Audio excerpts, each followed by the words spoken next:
Get out because I'm moving in with my family. Jeff pointed at us and loudly declared while my in-laws were giving instructions to the movers.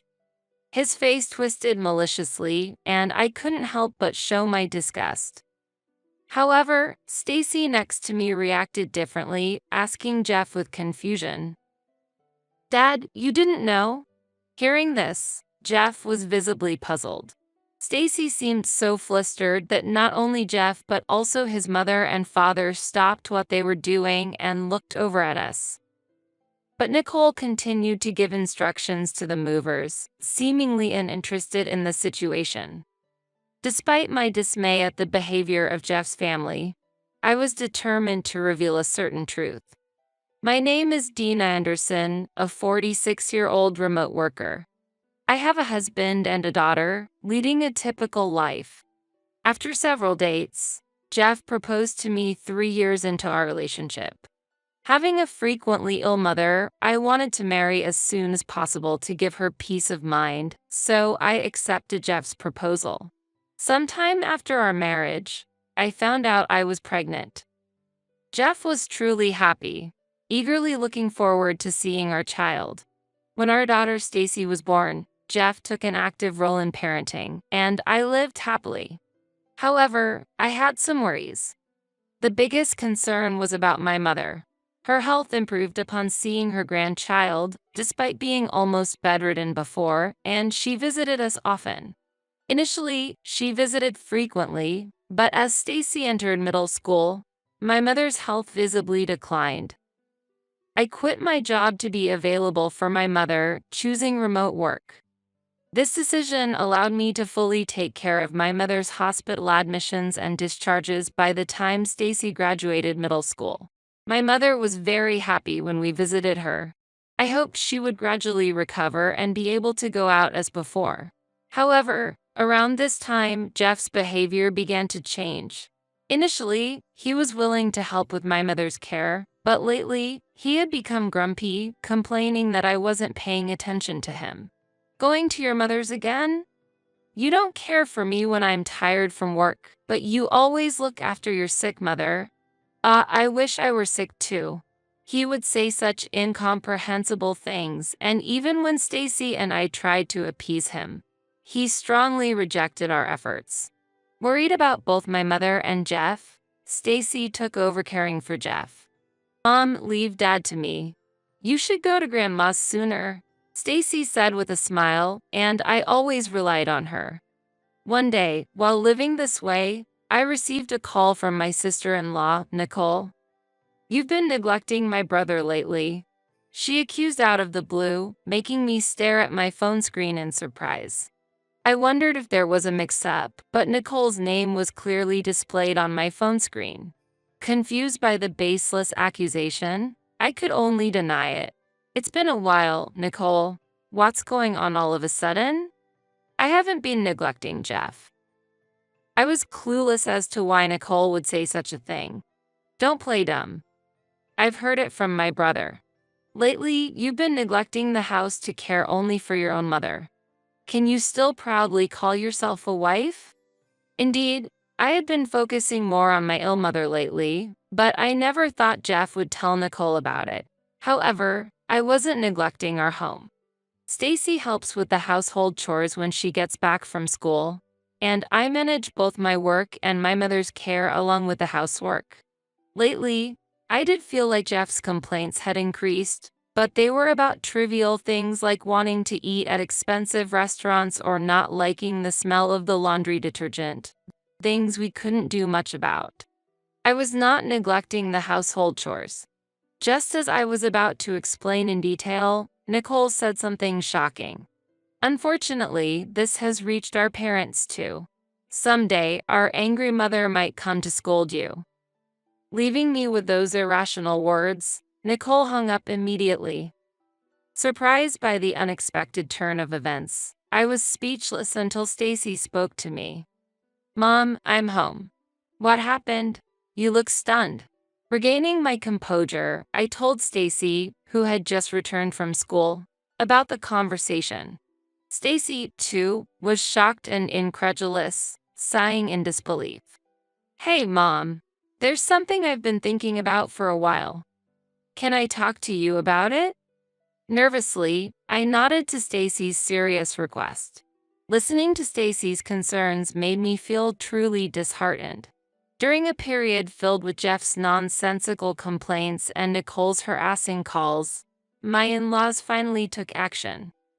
One day, after visiting my mother, I came home to find my mother-in-law cooking in the kitchen. Entering the living room, I was so surprised that I dropped my things and just stood there, staring at her. Noticing me, my mother-in-law frowned and approached. "Oh, you're back. How's your mother?" "Well, have a seat anyway." Feeling her irritation, I had no choice but to follow her past me to our living room sofa, where I received a lengthy lecture. Initially, she scolded me for my attitude towards Jeff and berated me for neglecting my household duties and making my husband do chores. However, I noticed some inconsistencies in her lecture and corrected her. "Mother, there are some misunderstandings. I have never made Jeff do the household chores. In fact, Jeff hardly helps at all. Embarrassingly, it's Stacy who helps me out." Hearing this, my mother-in-law suddenly stood up, pointed at me, and started shouting. "Do you think that lie will work on me? Are you saying that child is lying to me? What a terrible daughter-in-law. That's enough." With her face red with anger, she stormed out, leaving the stove on and everything behind like a tempest. I hurried to turn off the stove so I couldn't chase after my mother-in-law. That day, Jeff was in a strangely good mood, almost unnervingly generous. He kept cutting me off every time I tried to start a conversation. Stacy also seemed puzzled by this, so we decided to stay silent and watch the situation for now, not wanting to upset Jeff. For a few days, Jeff continued to be in a good mood without any issues. Thanks to that, I was able to take care of my mother without feeling uneasy. However, a few days later, my mother quietly passed away. Stacy and I, though engulfed in sadness, managed to get through the funeral and decided to spend some time sorting through my mother's belongings at her house. I had wanted Jeff to help, but mentioning it made him sullen for the first time in a while. So, Stacy and I proceeded with the task, and naturally, the house was filled with memories of my mother, making it difficult to make much progress as each item reminded us of her. I reluctantly contacted Jeff and ended up staying at my mother's house for the night, but he seemed to be in a good mood. "Take your time and relax since you're already there," he said, but with Stacy's school and my work, it wasn't that simple. For the time being, I told him we would return home the next day and decided to rest for the night. The next day, after making some progress with the sorting, we decided to go back to our house. As we approached our home, I noticed a large truck parked in front of the house. Wondering what it was, I realized it was a moving truck, with Jeff and my mother-in-law directing the unloading. "What's going on here?" I ran up with Stacy to stop them, but Jeff stepped forward, puffing out his chest as he noticed us.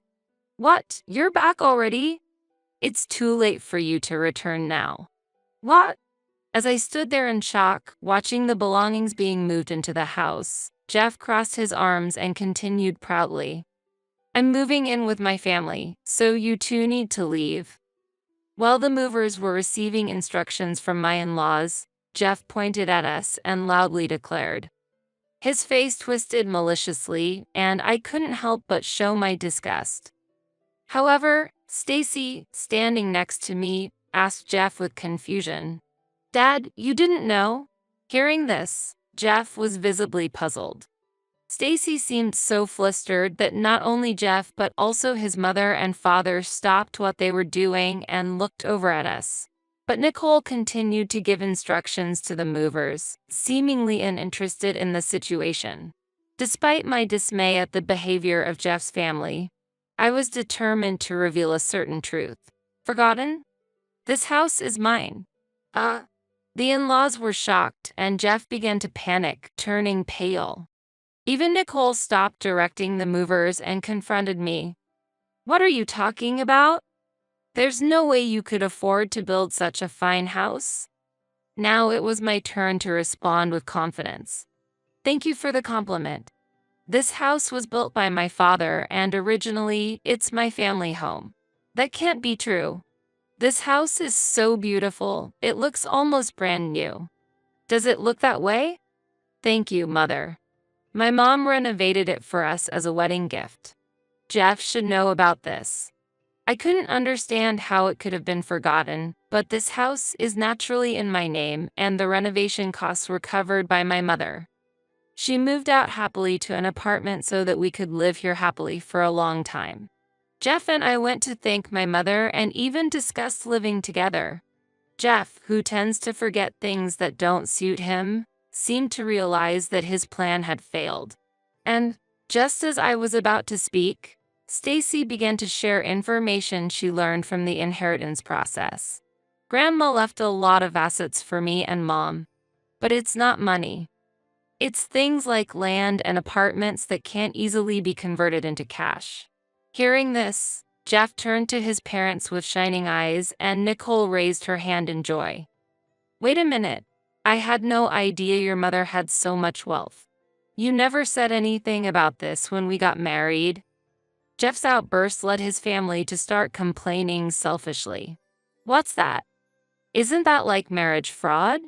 That's terrible. You intentionally kept quiet because you didn't intend to give Jeff any of the property. What a greedy woman. And from the conversation earlier, it sounded like only you two would inherit everything? My father-in-law, who noticed the most crucial part, looked at us, and I nodded clearly while explaining the situation.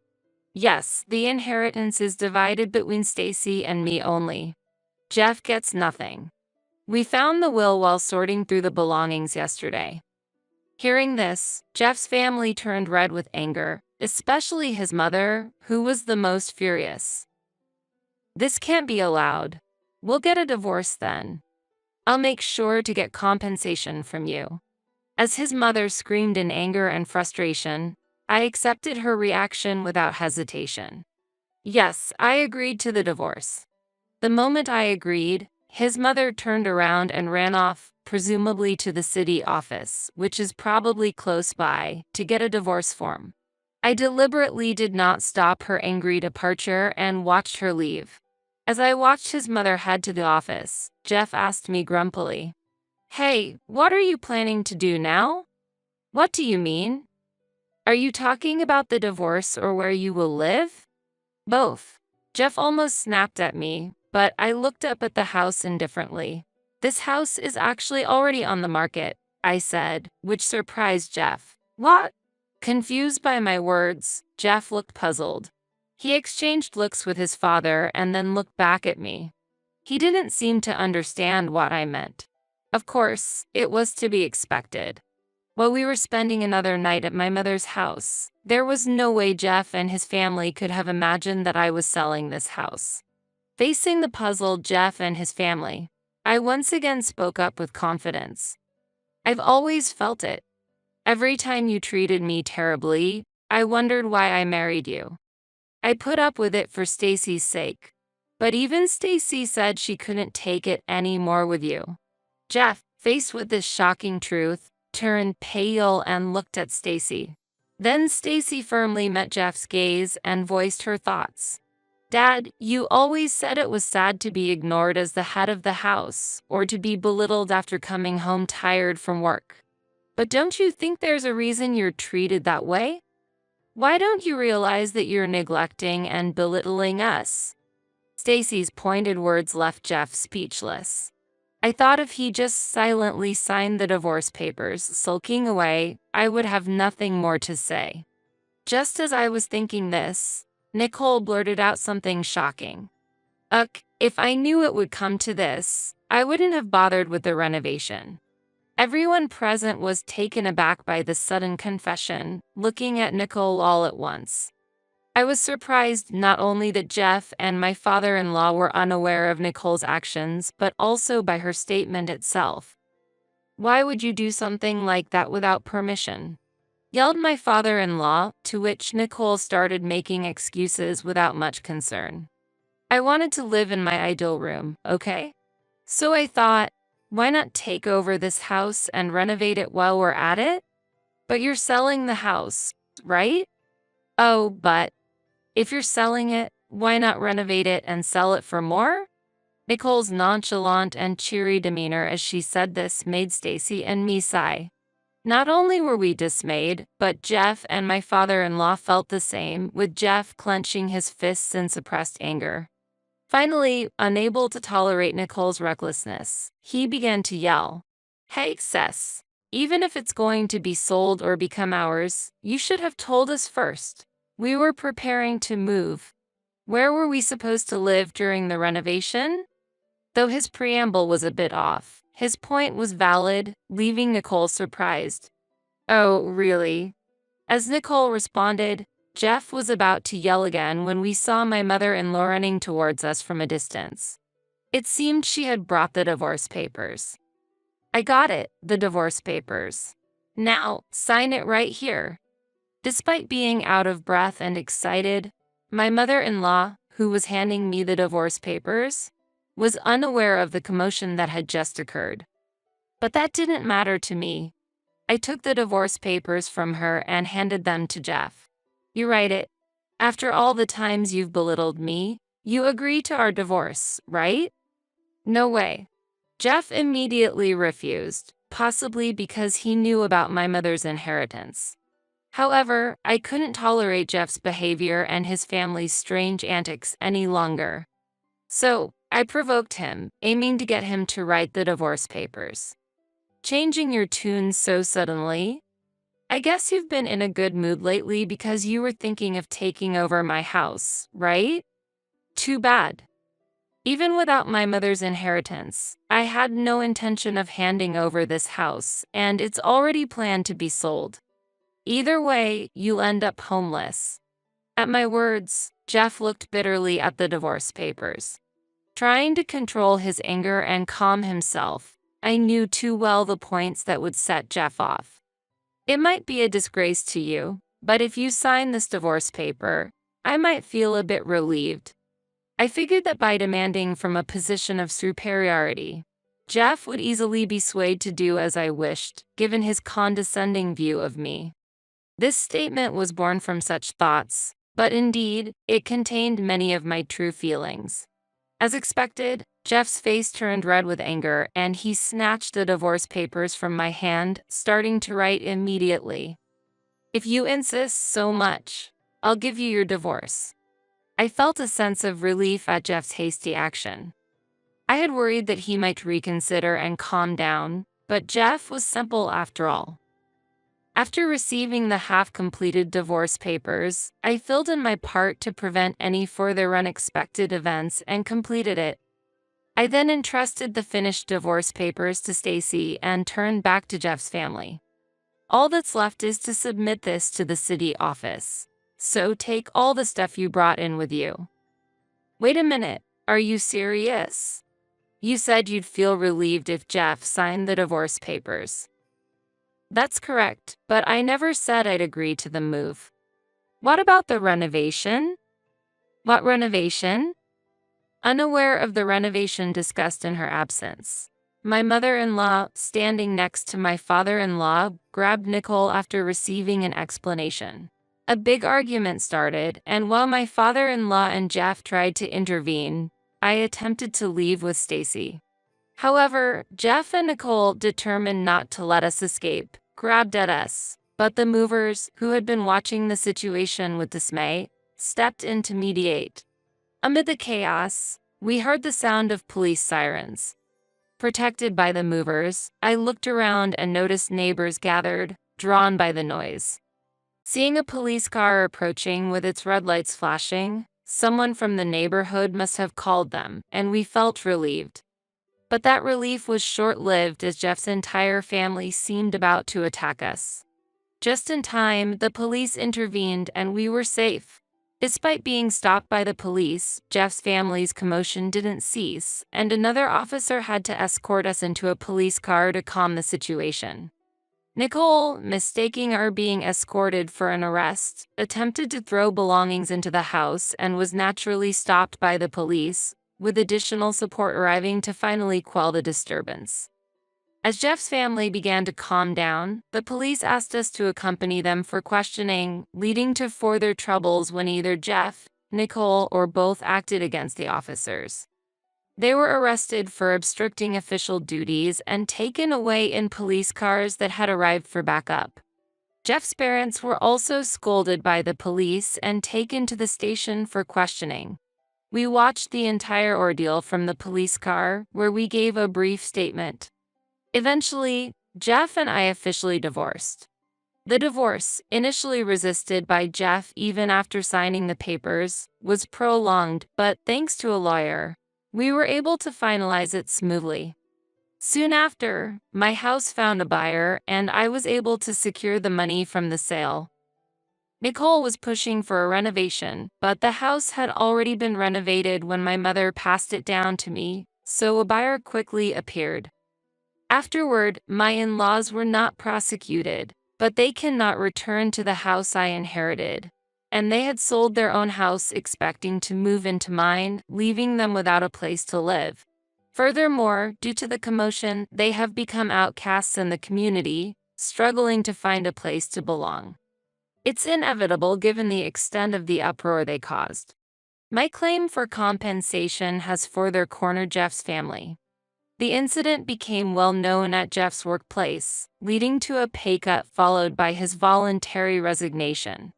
Now, he is working day jobs to make compensation payments to me and, though only for a short while, child support for Stacy. Naturally, balancing income and expenses is difficult, and he seems to be juggling multiple jobs to keep up with the payments. Nicole, after the dust settled, continued working as a beauty consultant as if nothing had happened. However, rumors of the incident reached her customers and eventually the upper management, leading to her dismissal. She had been living a flashy lifestyle, so her savings quickly dwindled. Like Jeff, she is now working multiple jobs to make ends meet, including the compensation payments to me. As for my in-laws, it seems there was some trouble after the incident, leading to their divorce, and now they are living separately. The mother-in-law, now ostracized by the neighbors, was fired from her part-time job.